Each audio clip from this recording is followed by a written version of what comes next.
लगन की विशेषता व्यक्ति की कमजोरी को भी उसकी ताकत में बदल देती है। इस बात को स्पष्ट करती एक प्रेरणादायक कहानी है। जापान के एक 10 वर्षीय बच्चे को जूडो सीखने का बहुत शौक था, लेकिन उसका बायां हाथ नहीं था। फिर भी वह अपने माता पिता से जूडो सीखने की जिद करने में लगा हुआ था। आखिरकार उसके माता पिता उसे मशहूर मार्शल आर्ट गुरु के पास ले गए। गुरु ने ओकायो को जब देखा तो उन्हें अचरज हुआ। उन्होंने ओकायो से पूछा, इस हालत में तुम अपने प्रतिद्वंदी से मुकाबला कैसे करोगे? ओकायो ने कहा, यह बताना आपका काम है। मैं तो बस इतना जानता हूँ कि मुझे सभी को हराकर एक दिन खुद को मास्टर बनाना है। मार्शल आर्ट गुरु उसके जवाब और उसकी प्रबल इच्छा शक्ति से बहुत प्रभावित हुए और उसने सीखने की इजाजत दे दी। कुछ दिनों के बाद वह उसे अभ्यास कराने लगे, लेकिन ओकायो को ऐसा महसूस हुआ कि उसके गुरु दूसरे लड़कों को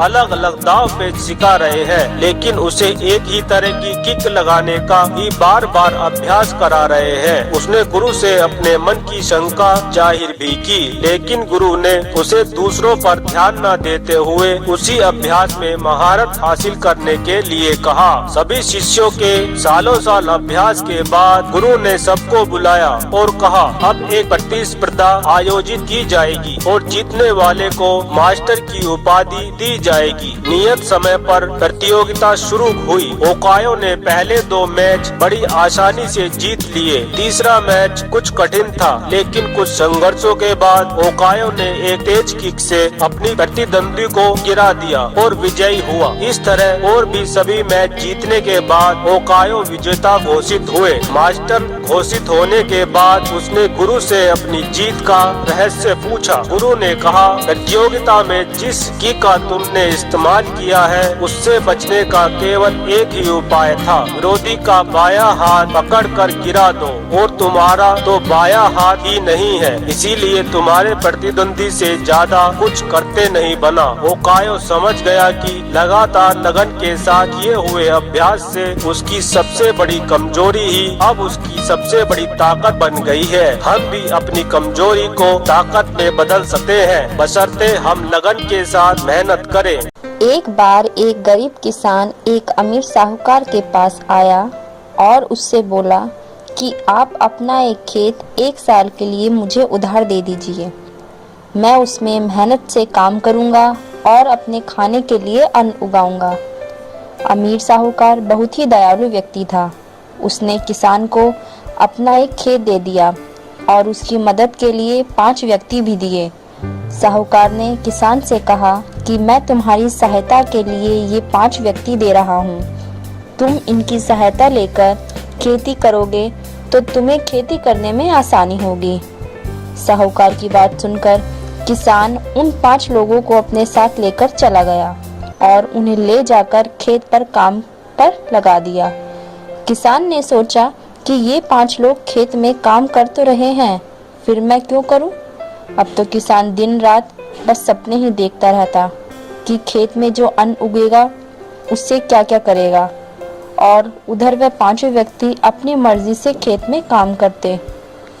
जब मन करता फसल को पानी देते और अगर उनका मन नहीं करता तो कई दिनों तक फसल सूखी खड़ी रहती। जब फसल काटने का समय आया तो किसान ने देखा कि खेत में खड़ी फसल बहुत ही खराब है। जितनी लागत उसने खेत में पानी और खाद डालने में लगा दी, खेत में उतनी फसल भी नहीं उगी। किसान यह देखकर बहुत दुखी हुआ। 1 साल बाद साहूकार अपना खेत किसान से वापस मांगने आया। तब किसान उसके सामने रोने लगा और बोला, आपने मुझे जो 5 व्यक्ति दिए थे, मैंने उनसे सही तरीके से काम नहीं करवा पाया और मेरी सारी फसल बर्बाद हो गई। आप मुझे 1 साल का समय दें और इस बार अच्छे से काम करूंगा और आपका खेत आपको लौटा दूंगा। किसान की बात सुनकर साहूकार ने कहा, बेटा यह मौका बार बार नहीं मिलता, मैं अब तुम्हें अपना खेत नहीं दे सकता। यह कहकर साहूकार वहां से चला गया और किसान रोता ही रह गया। गुरुकुल के विद्यार्थियों में इस बात पर बहस छिड़ गई कि संसार में सबसे शक्तिशाली वस्तु क्या है। कोई कुछ कहता, कोई कुछ। जब पारस्परिक वाद विवाद का कोई निर्णय ना निकला तो फिर सभी विद्यार्थी गुरुजी के पास पहुंच गए। गुरुजी ने शिष्यों की बात सुनकर कहा, तुम सबकी बुद्धि खराब हो गई है, और शांत हो गए। शिष्य गुरुदेव की इस छोटी बात को भी सहन न कर पाए और थोड़ी ही देर में उनके चेहरे तमा गए। अपने लाल लाल नेत्रों से गुरुजी को घूरने लगे। थोड़ी देर बाद गुरुजी शिष्यों से बोले, तुम सब पर आश्रम को गर्व है। तुम लोग अपना एक भी क्षण व्यर्थ नहीं खोते, अवकाश के समय भी ज्ञान चर्चा करते हो। अब तो शिष्यों के मन में स्वाभिमान जागृत हुआ और उनके चेहरे खिल उठे। गुरुजी ने कहा, मेरे प्यारे शिष्यों, इस संसार में वाणी से बढ़कर कोई शक्तिशाली वस्तु नहीं होती है। वाणी से ही मित्र को शत्रु और शत्रु को मित्र बनाया जा सकता है। ऐसी शक्तिशाली वस्तु का उपयोग प्रत्येक व्यक्ति को सोच समझकर करना चाहिए। वाणी का माधुर्य लोगों को अपनी ओर आकर्षित कर लेता है और ना बनने वाला कार्य भी बन जाता है। शिष्यगण संतुष्ट होकर लौट आए और उस दिन से मीठा बोलने का अभ्यास दृढ़ता पूर्वक करने लगे। बीज जो वृक्ष बन गया।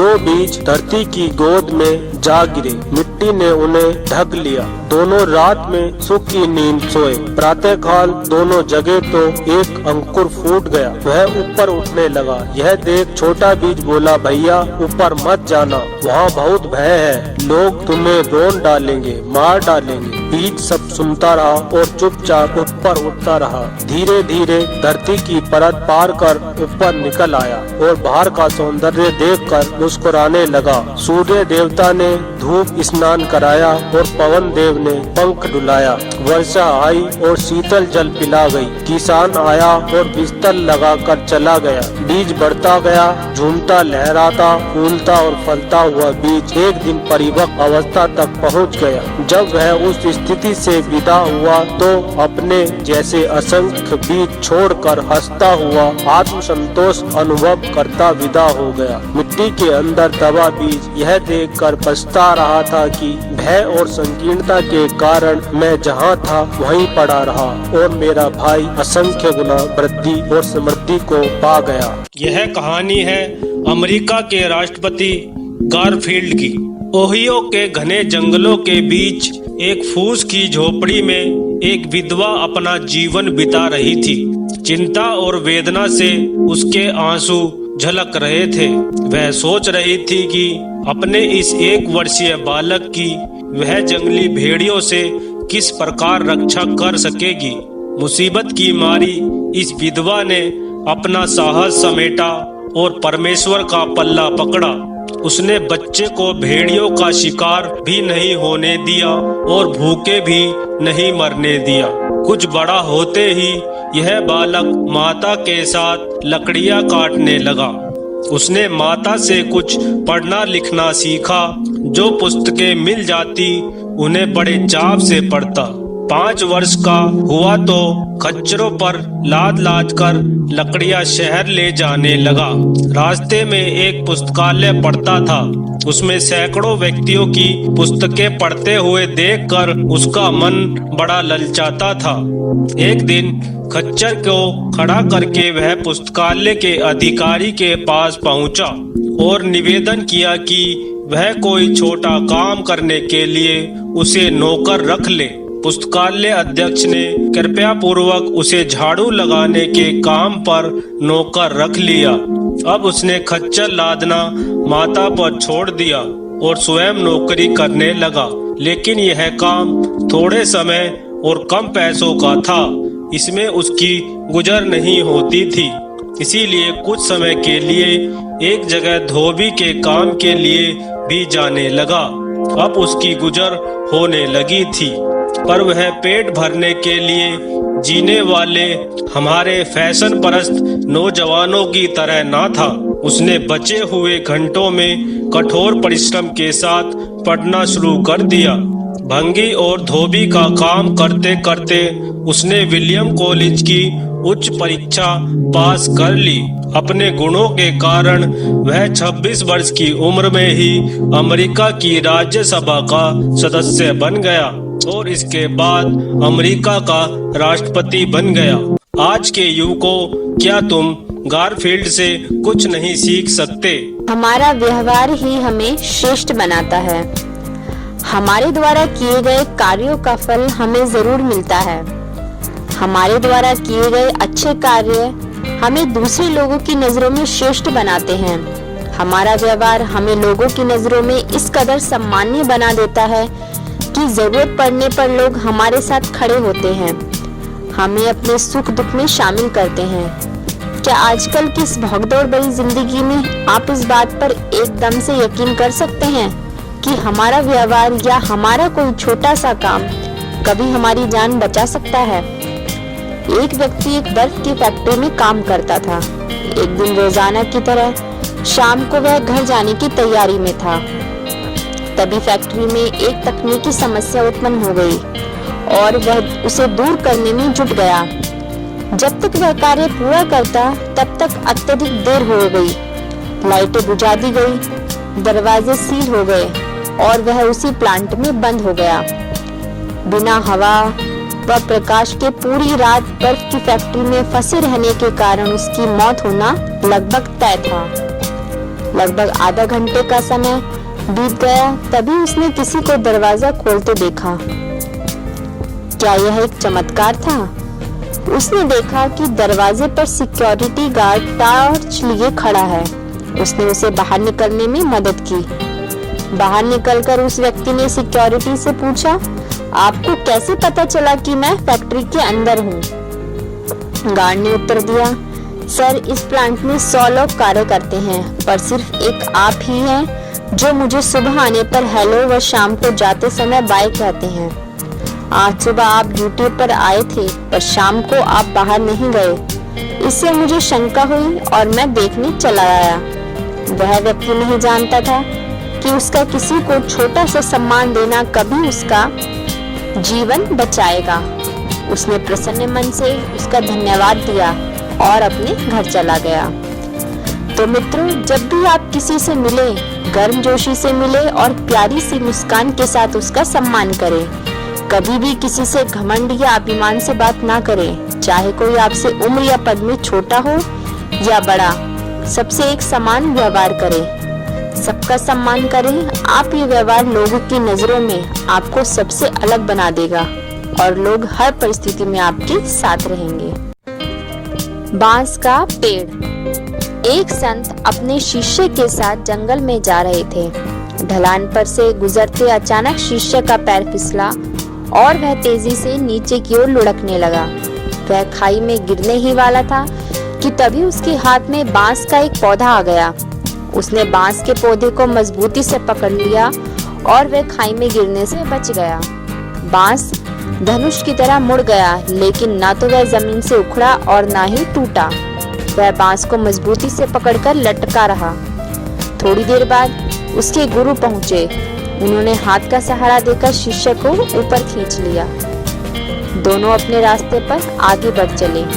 राह में संत ने शिष्य से कहा, जान बचाने वाले बांस ने तुमसे कुछ कहा, तुमने सुना क्या? शिष्य ने कहा, नहीं गुरुजी, शायद प्राण संकट में थे इसीलिए मैंने ध्यान नहीं दिया और मुझे तो पेड़ पौधों की भाषा भी नहीं आती। आप ही बता दीजिए उसका संदेश। गुरु मुस्कुराए। खाई में गिरते समय तुमने जिस बांस को पकड़ लिया था वह पूरी तरह मुड़ गया था, फिर भी उसने तुम्हें सहारा दिया और जान बचाई। संत ने बात आगे बढ़ाई। बांस ने तुम्हारे लिए जो संदेश दिया वह मैं तुम्हें दिखाता हूँ। गुरु ने रास्ते में खड़े बांस के एक पौधे को खींचा और फिर छोड़ दिया। बांस लचककर अपनी जगह पर वापस लौट आया। हमें बांस की इसी लचीलेपन की खूबी को अपनाना चाहिए। तेज हवाएं बांसों के झुरमुट को झकझोर कर उखाड़ने की कोशिश करती है, लेकिन वह आगे पीछे डोलता मजबूती से धरती में जमा रहता है। बांस ने तुम्हारे लिए यही संदेश भेजा है कि जीवन में जब भी मुश्किल दौर आए तो थोड़ा झुककर विनम्र बन जाना। लेकिन टूटना नहीं, क्योंकि बुरा दौर निकलते ही पुनः अपनी स्थिति में दोबारा पहुंच सकते हो। शिष्य बड़े गौर से सुनता रहा। गुरु ने कहा, बांस न केवल हर तनाव को झेल जाता है, बल्कि यह उस तनाव को अपनी शक्ति बना लेता है और दुगनी गति से ऊपर उठता है। बांस ने कहा कि तुम अपने जीवन में इसी तरह लचीले बने रहना। गुरु ने शिष्य को कहा, पुत्र, पेड़ पौधों की भाषा मुझे भी नहीं आती। बेजुबान प्राणी हमें अपने आचरण से बहुत कुछ सिखाते हैं। जरा सोचिए, कितनी बड़ी बात है। हमें सीखने के सबसे ज्यादा अवसर उनसे मिलते हैं जो अपने प्रवचन से नहीं, बल्कि कर्म से हमें लाख टके की बात सिखाते हैं। हम नहीं पहचान पाते तो यह कमी हमारी है। जीवन में सफलता चाहते हो तो अपने माता पिता का आदर करो। माता पिता ने तुम्हारे पालन पोषण में कितने कष्ट सहे, भूल कर भी कभी अपने माता पिता का तिरस्कार नहीं करना। वे तुम्हारे लिए आदरणीय हैं। उनका मान सम्मान करना तुम्हारा कर्तव्य है। भारतीय संस्कृति में माता पिता को देवता कहा गया है। मातृ देवो भव, पितृ देवो भव। भगवान गणेश माता पिता की परिक्रमा करके ही प्रथम पूज्य हो गए। श्रवण कुमार ने माता पिता की सेवा में अपने कष्टों की जरा भी परवाह न की और अंत में सेवा करते हुए प्राण त्याग दिए। देवव्रत भीष्म ने पिता की खुशी के लिए आजीवन ब्रह्मचर्य व्रत का पालन किया और विश्व प्रसिद्ध हो गए। एक पिता अपने छोटे से पुत्र को गोद में लिए बैठा था।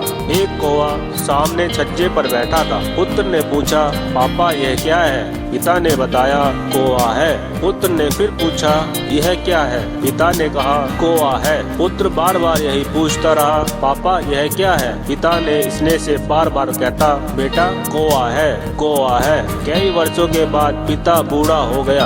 एक दिन पिता चटाई पर बैठा था। घर में कोई उसके पुत्र से मिलने आया। पिता ने पूछा, कौन आया है? पुत्र ने नाम बता दिया। थोड़ी देर में कोई और आया तो पिता ने फिर पूछा। इस पर पुत्र ने छल्ला कर कहा, आप चुपचाप पड़े क्यों नहीं रहते? आपको कुछ करना धरना तो है नहीं। कौन आया दिन भर यही लगाए रखते हो बस। पिता ने लंबी सांस खींची, हाथ से सिर को पकड़ा, बड़े दुख भरे स्वर में धीरे धीरे कहने लगा, मेरे एक बार पूछने पर तुम्हें इतना क्रोध आया और तुम 10 बार एक ही बात को पूछते थे कि यह क्या है। मैंने कभी तुम्हें झिड़का नहीं। मैं बार बार तुम्हें बताता, बेटा कौवा है। माता पिता ने तुम्हारे पालन पोषण में कितने कष्ट सहे। कितनी रातें माँ ने तुम्हारे लिए गीले बिस्तर में सोकर गुजारी है। तुम्हारे जन्म से लेकर अब तक और कितने कष्ट तुम्हारे लिए सहन किए हैं, तुम कल्पना भी नहीं कर सकते। कितने कितने कष्ट सहकर तुमको बड़ा किया है और तुमको वृद्ध माता पिता को प्यार से 2 शब्द कहने में कठिनाई लगती है। पिता को पिता कहने में भी शर्म आती है। अभी कुछ वर्ष पहले की बात है।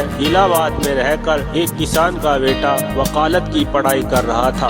बेटे को शुद्ध घी चीज वस्तु मिले, बेटा स्वस्थ रहे, इसीलिए पिता घी गुड़ दाल चावल आदि सीधा सामान घर से दे देते थे। एक बार बेटा अपने दोस्तों के साथ चाय ब्रेड का नाश्ता कर रहा था। इतने में वह किसान पहुंचा। धोती फटी हुई थी, चमड़े के जूते थे, हाथ में डंडा था, कमर झुकी हुई थी। आकर उसने गठरी उतारी। बेटे को हुआ बूढ़ा आ गया है, मेरी इज्जत न चली जाए। इतने में उसके मित्रों ने पूछा, यह बूढ़ा कौन है? लड़के ने कहा, यह मेरा नौकर है। लड़के ने धीरे से कहा, किंतु पिता ने सुन लिया। वृद्ध किसान ने कहा, भाई मैं नौकर तो जरूर हूँ, लेकिन इसका नौकर नहीं हूँ कि माँ का नौकर हूँ, इसीलिए यह सामान उठाकर लाया हूँ। यह अंग्रेजी पढ़ाई का फल है कि अपने माता पिता को मित्रों के सामने पिता कहने में भी शर्म आ रही है, संकोच हो रहा है। ऐसी पढ़ाई और आडंबर की ऐसी की तैसी कर दो जो तुम्हें तुम्हारी संस्कृति से दूर ले जा रही है। पिता तो आखिर पिता ही होता है, चाहे किसी भी हालत में हो। प्रहलाद को कष्ट देने वाले दैत्य हिरण्याकश्यप को भी प्रहलाद कहता था पिताश्री, और तुम्हारे लिए तन तोड़ मेहनत करके तुम्हारा पालन पोषण करने वाले पिता को नौकर बताने में तुम्हें शर्म नहीं आती? माता पिता व गुरुजनों की सेवा करने वाला और उनका आदर करने वाला स्वयं चिर आदरणीय बन जाता है। जो बच्चे अपने माता पिता का आदर व सम्मान नहीं करते हैं, वह जीवन में अपने लक्ष्यों को कभी भी प्राप्त नहीं कर सकते हैं। धन्यवाद। साधु की बात। एक बार एक राजा की सेवा से प्रसन्न होकर एक साधु ने उसे एक ताबीज दिया और कहा कि राजन इसे अपने गले में डाल लो और जिंदगी में कभी ऐसी परिस्थिति आए कि जब तुम्हें लगे कि बस अब तो सब खत्म होने वाला है, परेशानी के भंवर में अपने को फंसा पाओ, कोई प्रकाश की किरण नजर ना आ रही हो, हर तरफ निराशा और हताशा हो, तब तुम इस ताबीज को खोलकर इसमें रखे कागज को पढ़ना, उससे पहले नहीं। राजा ने वह ताबीज अपने गले में पहन लिया। एक बार राजा अपने सैनिकों के साथ शिकार करने घने जंगल में गया। एक शेर का पीछा करते करते राजा अपने सैनिकों से अलग हो गया और दुश्मन राजा की सीमा में प्रवेश कर गया। घना जंगल और सांझ का समय, तभी कुछ दुश्मन सैनिकों के घोड़ों की टापों की आवाज राजा को आई और उसने भी अपने घोड़े को एड़ लगाई। राजा आगे आगे, दुश्मन सैनिक पीछे पीछे। बहुत दूर तक भागने पर भी राजा उन सैनिकों से पीछा नहीं छुड़ा पाया। भूख प्यास से बेहाल राजा को तभी घने पेड़ों के बीच में एक गुफा सी दिखी। उसने तुरंत स्वयं और घोड़े को उस गुफा की आड़ में छुपा लिया और सांस रोककर बैठ गया। दुश्मन के घोड़ों के पैरों की आवाज धीरे धीरे पास आने लगी। दुश्मनों से घिरे हुए अकेले राजा को अपना अंत नजर आने लगा। उसे लगा कि बस कुछ ही क्षणों में दुश्मन उसे पकड़कर मौत के घाट उतार देंगे। वो जिंदगी से निराश हो ही गया था कि उसका हाथ अपने ताबीज पर गया और उसे साधु की बात याद आ गई। उसने तुरंत ताबीज को खोलकर कागज को बाहर निकाला और पढ़ा। उस पर्ची पर लिखा था, यह भी कट जाएगा। राजा को अचानक ही जैसे घोर अंधकार में एक ज्योति की किरण दिखी। डूबते को जैसे कोई सहारा मिला। उसे अचानक अपनी आत्मा में एक अकथनीय शांति का अनुभव हुआ। उसे लगा कि सचमुच यह भयावह समय भी कट ही जाएगा। फिर भी क्यों चिंतित हो, अपने प्रभु और अपने पर विश्वास रख। अपने स्वयं में कहा कि यह भी कट जाएगा और हुआ भी यही। दुश्मन के घोड़ों के पैरों की आवाज पास आते आते दूर जाने लगी। कुछ समय बाद वहाँ शांति छा गई। राजा रात में गुफा से निकला और किसी तरह अपने राज्य में वापस आ गया। सूफी संत राबिया प्रतिदिन कबूतरों को दाना चुगाया करती थी। एक दिन जब वह उन्हें दाना चुगा रही थी तो 5-6 नौजवान वहां पहुंच गए। उन्हें देखकर राबिया हंसने लगी। युवकों के कारण पूछने पर वह बोली, जहां पर तुम्हारे जैसे बलिष्ठ नौजवान हो, वो धरती कितनी भाग्यशाली है। युवक कुछ कह पाते इससे पूर्व ही राबिया रोने लगी। यह देखकर युवक बेचैन हो गए और उनसे रोने का कारण पूछा तो वह बोली, मैं यह सोचकर रोई कि जिस सौभाग्यशाली धरती पर तुम्हारे जैसे युवा हैं, वह सब होते हुए भी सेवा से दूर क्यों है। यदि वह कोई बड़ी सेवा न भी कर सके तो भी प्यासों को पानी, परिंदों को दाना और लोगों से मीठा बोलने का काम तो कर ही सकते हैं। यही खुदा के इस जहान के प्रति बड़ी सेवा होगी। उनके वचनों ने युवाओं को धर्मनिष्ठ जीवन जीने के प्रति प्रेरित किया। झूठा उपदेश बनाम सच्चा उपदेश। एक साधु द्वार पर बैठे 3 भाइयों को उपदेश कर रहे थे, वत्स, संसार में संतोष ही सुख है।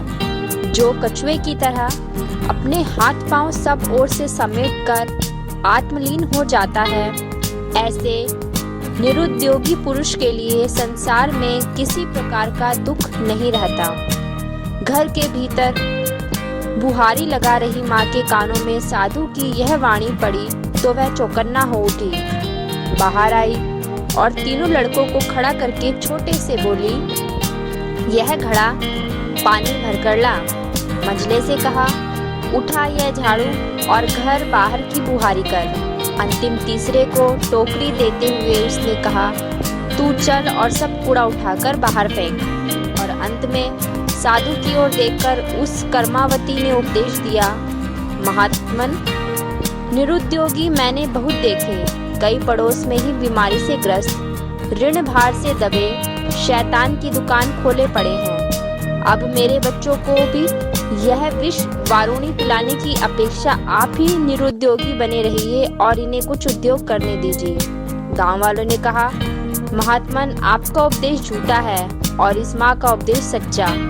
साधु उदास मन जंगल की ओर चल पड़े और अपने निरुद्योगी सिद्धांत पर देर तक पश्चाताप करते रहे। एक सुनार था और उसी के पास में एक लोहार की दुकान भी थी। सुनार जब काम करता था तो उसकी दुकान से बहुत ही धीमी आवाज होती थी, लेकिन जब लोहार काम करता था तो उसकी दुकान से कान के पर्दे फाड़ देने वाली आवाज आती थी।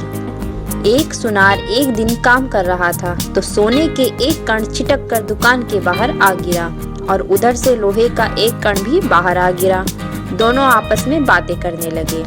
सोने के कण ने लोहे के कण से कहा, भाई हम दोनों का दुख समान है। हम दोनों को एक ही आग में तपाया जाता है और समान रूप से एक जैसे हथौड़े से पीटा जाता है। मैं ये सब यातना चुपचाप सहन करता हूँ, पर तुम तो शोर मचा देते हो। लोहे का कण कहने लगा, तुम्हारा कहना सही है, पर तुम पर चोट करने वाला हथौड़ा तुम्हारा सगा भाई नहीं है, ना मुझ पर वार करने वाला हथौड़ा मेरा सगा भाई है। फिर कुछ रुककर बोला कि असल में परायों की चोट से उतनी पीड़ा नहीं होती जितनी अपनों की चोट से होती है, और वह अधिक असहनीय होती है। मुझ पर जब जब हथौड़ा पड़ता है तो मैं चीख उठता हूँ दर्द से।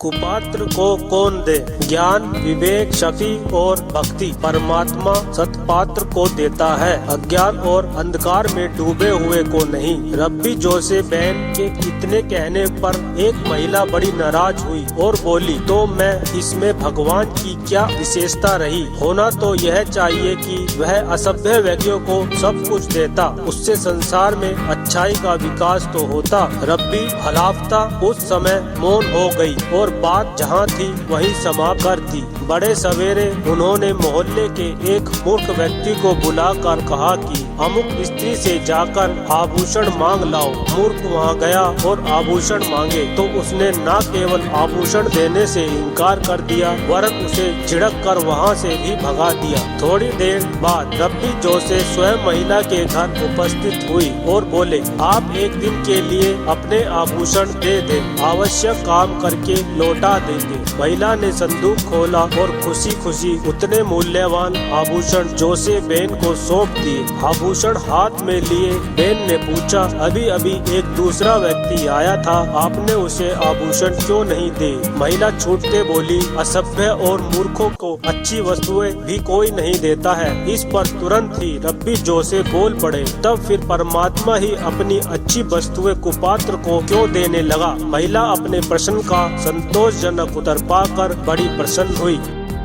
आँख और आंसू। एक दिन आँख और आंसू में विवाद चल पड़ा। आंसू कह रहा था कि तू कैसी ममताहीन माता है जो अपने बेटों को जन्म देते ही दूर फेंक देती है। इससे तो अच्छा होता कि तू उन्हें जन्म ही न देती। आँख बेचारी पहले ही दुखी थी, बोली, वत्स, तुम माँ के मर्म पर लगी चोट को समझ न सकोगे। तुम्हारे चले जाने से मेरा तो सर्वस्व समाप्त हो जाता है, किंतु मैं सागर की तरह कंजूस नहीं जो मोतियों के ढेर आप ही छुपाए पड़ा रहता है। तुम्हें बाहर ना निकालती तो तुम प्रकाश में कैसे आते? तुम्हारा सम्मान कौन करता? माँ के वचन बेटे को आशीर्वाद से लगे। उसने अनुभव किया कि संकीर्णता से बाहर न आता तो विशाल विश्व का अनुभव कैसे मिलता।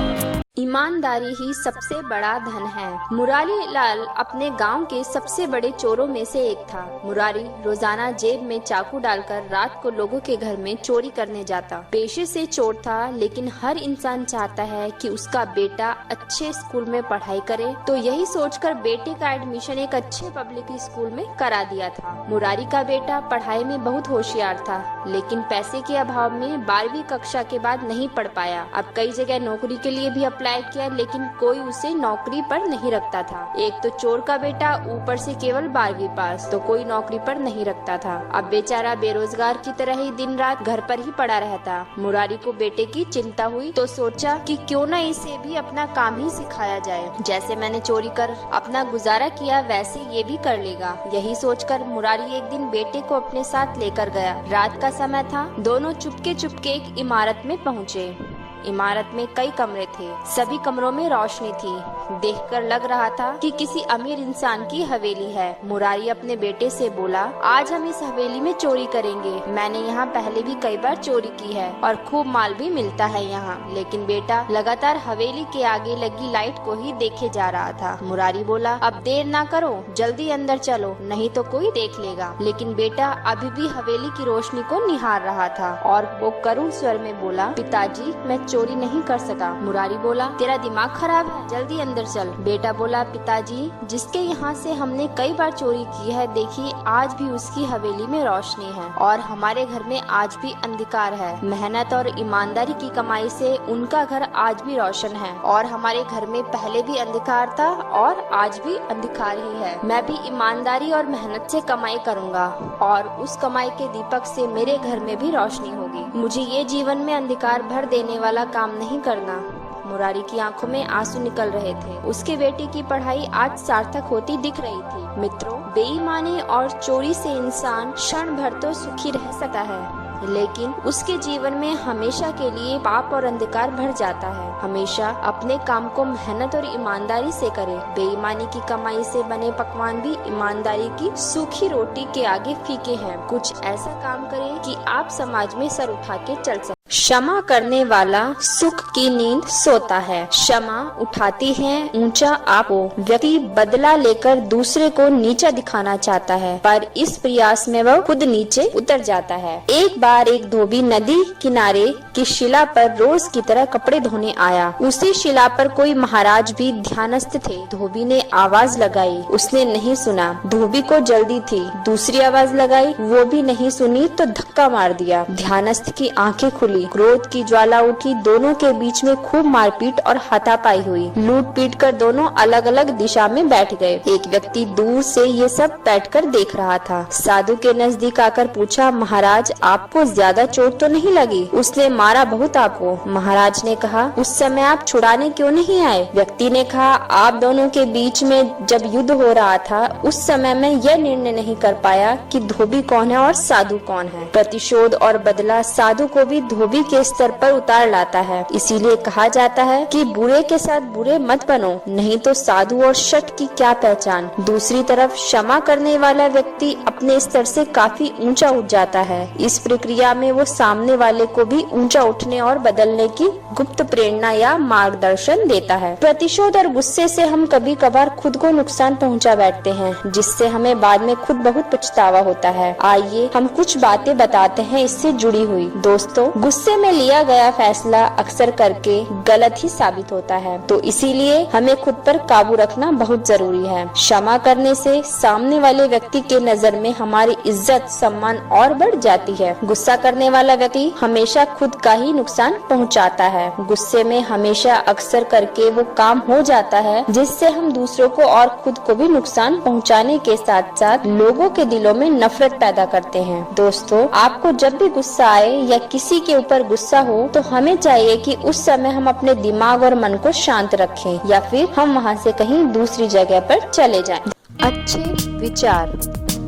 एक बहुत ही प्रसिद्ध विद्वान थैकर के सरल से सत्संग का नाम सुनकर लाखों की भीड़ जमा हो गई। विद्वान मंच पर पहुंचे। उन्होंने ऊंचे स्वर में कहा, भाइयों, अपने से अच्छे लोगों की संगति करो, अच्छी पुस्तकें पढ़ो, अच्छाई का आदर करो। इन 3 सूत्रों पर ही जीवन का सारा सौभाग्य निर्भर है। इन्हीं सूत्रों को महापुरुषों ने अपनाया। हम लोगों के विकास और उज्जवल भविष्य का भी यही रास्ता है। 2 मिनट में अपनी बात कर लेने के उपरांत उन्होंने भाषण का उपसंहार किया और फिर से कहा, अच्छी शिक्षाएं उन्हें बार बार लंबे समय तक सुनने की अपेक्षा जीवन में धारण करने का महत्व कहीं अधिक है। अच्छा, अलविदा। सीधे साधे विचार लोगों की समझ में जल्दी आ गए। ढेरों आकर्षक भाषण से जो लाभ ना हो सका था वह इस सदे हुए प्रयास से संभव हो गया। पुण्य की कसौटी। एक धनपति था। वह नित्य ही एक घृत दीप जलाकर मंदिर में रख आता था। एक निर्धन व्यक्ति था। वह सरसों के एक तेल का दीपक जलाकर नित्य अपनी गली में रख देता था। वह अंधेरी गली थी।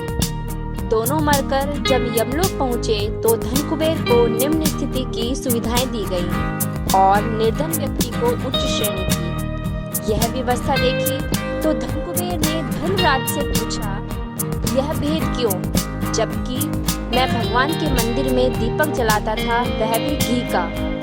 धर्मराज मुस्कुराए और बोले, पुण्य की महत्ता मूल्यों के आधार पर नहीं, कार्य की उपयोगिता और भावना के आधार पर होती है।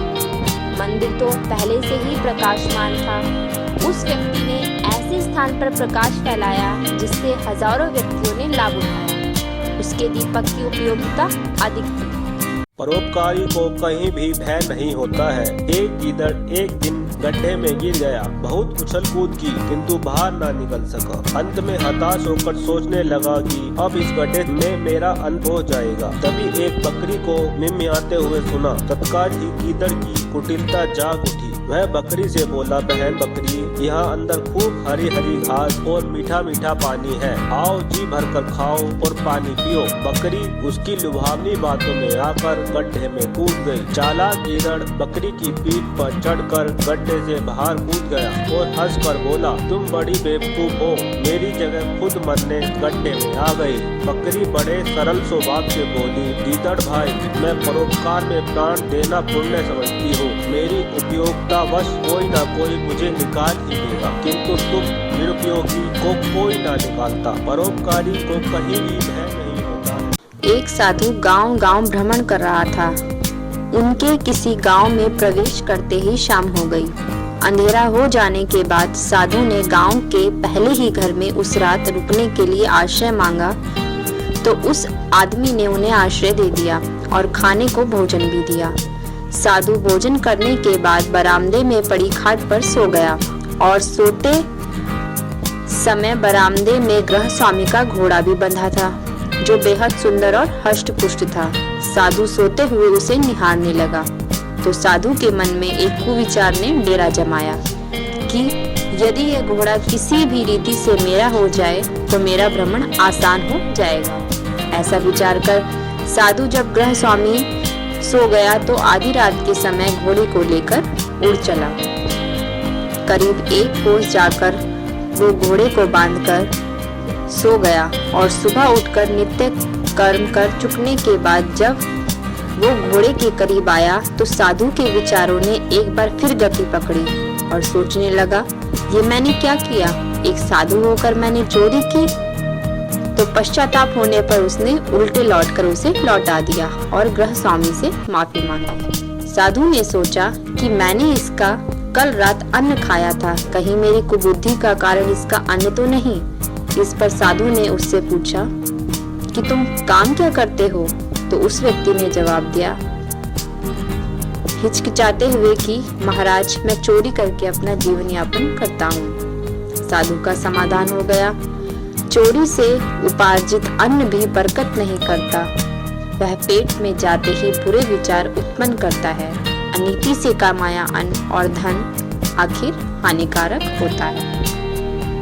कर्म से ही भाग्य बनता है। एक चित्रकार था जो अद्भुत चित्र बनाता था। लोग उसकी चित्रकारी की बहुत तारीफ किया करते थे। एक दिन श्री कृष्ण के मंदिर के भक्तों ने उनसे भगवान श्री कृष्ण और कंस का एक चित्र बनाने की इच्छा प्रकट की। चित्रकार इसके लिए तैयार हो गया। आखिर भगवान का काम था, पर उसने एक शर्त रखी। उसने कहा, मुझे योग्य पात्र चाहिए, अगर वह मिल जाए तो ही मैं चित्र बना पाऊंगा। श्री कृष्ण के चित्र के लिए एक योग्य नटखट बालक और कंस के लिए एक क्रूर भाव वाला व्यक्ति लाकर दे, तभी मैं चित्र बनाकर दूंगा। श्री कृष्ण मंदिर के भक्त एक बालक को ले आए। बालक सुंदर था। चित्रकार ने उसे पसंद किया और उस बालक को सामने बिठाकर बाल कृष्ण का एक सुंदर चित्र बनाया। अब बारी कंस की थी, पर क्रूर भाव वाले व्यक्ति को ढूंढना थोड़ा मुश्किल था। जो व्यक्ति श्री कृष्ण मंदिर वालों को पसंद आता, वो चित्रकार को पसंद नहीं आता। उसे वो भाव नहीं मिल रहे थे जो उसे चाहिए। वक्त गुजरता गया। आखिरकार थक हार कर सालों बाद वो किसी जेल में चित्रकार को ले गए, जहां उम्र कैद काट रहे अपराधी। उन अपराधियों में से एक को चित्रकार ने पसंद किया और उसे सामने बिठाकर उसने कंस का एक चित्र बनाया। श्री कृष्ण और कंस की जो तस्वीरें आज सालों बाद पूर्ण हुई। श्री कृष्ण मंदिर के भक्त उन तस्वीरों को देखकर मंत्र मुग्ध हो गए। उस अपराधी ने भी वे तस्वीरें देखने की इच्छा व्यक्त की। उस अपराधी ने जब वो तस्वीरें देखी तो वह फूट फूट कर रोने लगा। यह सब देखकर सभी अचंभित हो गए। चित्रकार ने बड़े प्रेम से उससे उसके रोने का कारण पूछा। तब वह अपराधी बोला, शायद आपने मुझे पहचाना नहीं, मैं वो ही बच्चा हूँ जिसे सालों पहले आपने बाल श्री कृष्ण के चित्र के लिए पसंद किया था। मेरे कुकर्मों की वजह से आज मैं कंस बन गया। इन तस्वीरों में मैं ही कृष्ण हूँ और मैं ही कंस हूँ। हमारे कर्म ही हमें अच्छा और बुरा इंसान बनाते हैं। एक बार विद्यार्थी कपिल संदेह में चोरी के अपराध में पकड़े गए। उन्हें राजा के सामने लाया गया। राजा को जब वास्तविकता मालूम हुई कि कपिल सिर्फ संदेह में ही पकड़े गए थे, क्योंकि कपिल सिर्फ 2 मासा स्वर्ण पाने के लालच में राजा को आशीर्वाद देने ही आए थे और यह बात आरक्षकों को मालूम नहीं थी। राजा ने कपिल से मुंह मांगा इनाम मांगने को कहा। कपिल ने सोचा, धन मांग लूं तो अच्छा है, किंतु धन बिना सत्ता के सुरक्षित नहीं रह सकता। साथ में सत्ता भी होनी चाहिए। कम से कम 1/4 राज्य तो राजा से ही मांगना चाहिए। किंतु चिंतन चलता रहा। कपिल ने सोचा, हिस्से के रूप में राज्य प्राप्त करने पर राजा के बेटों और मुझ में प्रतिस्पर्धा की भावना जागृत हो सकती है। आपस में लड़ाई झगड़े की पूर्ण संभावना है कि पूरे राज्य हासिल कर लूं। तब कोई झगड़े आदि की संभावना न रहेगी। किंतु चिंतन निरंतर अबाध गति से चलता रहा और कपिल अपने आप में तृप्त न हो सके। तभी राजा ने उनसे पुनः कहा, कपिल बोलो, तुम्हें क्या चाहिए? जो चाहो मांग लो, राज्य का खजाना तुम्हारे लिए खुला है। कपिल कुछ क्षण मौन रहे और बोले, राजन, मैंने निर्णय किया है कि मैं इस अर्थ संग्रह को त्याग कर आज से अपरिग्रही जीवन बिताऊंगा।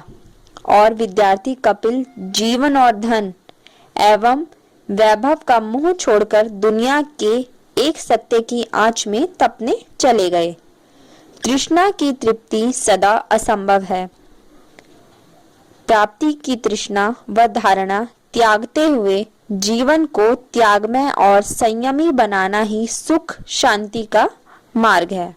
माता पिता का साया। एक पिता ने अपने पुत्र की बहुत अच्छी तरह से परवरिश की, उसे अच्छी तरह से पढ़ाया लिखाया तथा उसकी सभी शुभकामनाओं की पूर्ति की। कालांतर में वह पुत्र एक सफल इंसान बना और एक मल्टीनेशनल कंपनी में CEO बन गया। उच्च पद, अच्छा वेतन, सभी सुख सुविधाएं उसे कंपनी की ओर से प्रदान की गई। समय गुजरता गया। उसका विवाह एक सुलक्षणा कन्या से हो गया और उसके बच्चे भी हो गए। उसका अपना परिवार बन गया। पिता बूढ़ा हो चला था। एक दिन पिता को पुत्र से मिलने की इच्छा हुई और वो पुत्र से मिलने उसके ऑफिस में गया। वहाँ उसने देखा कि उसका पुत्र एक शानदार ऑफिस का अधिकारी बना हुआ है। उसके ऑफिस में सैकड़ों कर्मचारी उसके अधीन कार्य कर रहे हैं। ये सब देखकर पिता का सीना गर्व से फूल गया। वह बूढ़ा पिता बेटे के चैम्बर में जाकर उसके कंधे पर हाथ रखकर खड़ा हो गया और प्यार से अपने पुत्र से पूछा, इस दुनिया का सबसे शक्तिशाली इंसान कौन है? पुत्र ने पिता को बड़े प्यार से हंसते हुए कहा, मेरे अलावा कौन हो सकता है पिताजी? पिता को इस जवाब की आशा नहीं थी। उसे विश्वास था कि उसका बेटा गर्व से कहेगा, पिताजी, इस दुनिया में सबसे शक्तिशाली इंसान आप हैं, जिन्होंने मुझे इतना योग्य बनाया। उनकी आंखें छलछला आईं। वो चेम्बर के गेट को खोलकर बाहर निकलने लगे।